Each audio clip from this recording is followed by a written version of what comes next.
Ibinahagi sa iba't ibang feeding program sa mga bayan ng Dumaran, Sofronio Española at Taytay ang mga sariwa at masustansyang gulay na inani mula sa Gulayan sa Bayan o GSB ng Department of Agriculture Mimaropa sa ilalim ng High Value Crops Development Program o HVCDP.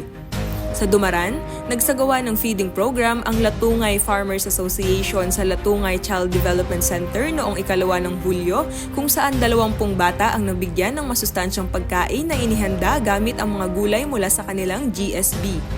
Samantala, sa Sofronio Española, 70 mag-aaral mula sa Sofronio Española Central School ang napakain noong 7 ng Hulyo sa pangunguna ng Pulot Shore Vegetable Farmers Association.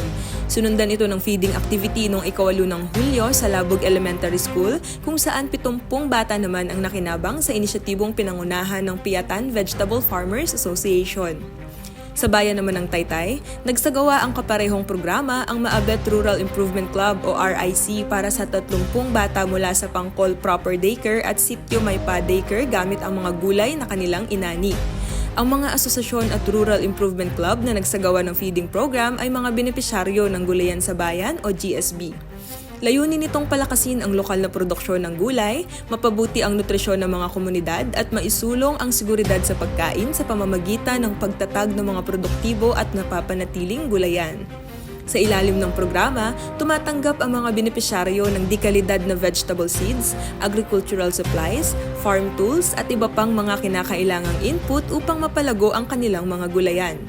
Kabilang din sa suporta ng DA Mimaropa ang pagbibigay ng mga pagsasanay sa vegetable production, nursery establishment, crop management, seedlings production at iba pang makabagong teknolohiya sa paghahalaman upang mapataas ang ani, madagdagan ang kita at mapanatili ang produksyon ng mga masustansyang gulay.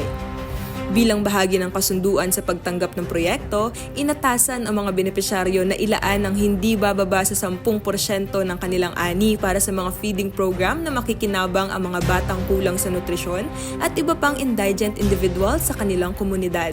Sa pamamagitan ng mga inisyatibong ito, hindi lamang napalalakas ang kakayahan ng mga samahan sa produksyon ng gulay, kundi nagiging daan din ng kanilang mga ani upang makatulong sa pagpapabuti ng kalusugan at nutrisyon ng mga bata. Ipinapakita rin ito ang kahalagahan ng sama-samang pagkilos ng mga komunidad at ng kagawaran sa pagsusulong ng isang mas ligtas, masagana at masustansyang kinabukasan para sa bawat pamilyang Pilipino. Para sa DA Mimaropa, Monica Vergara, nagbabalita.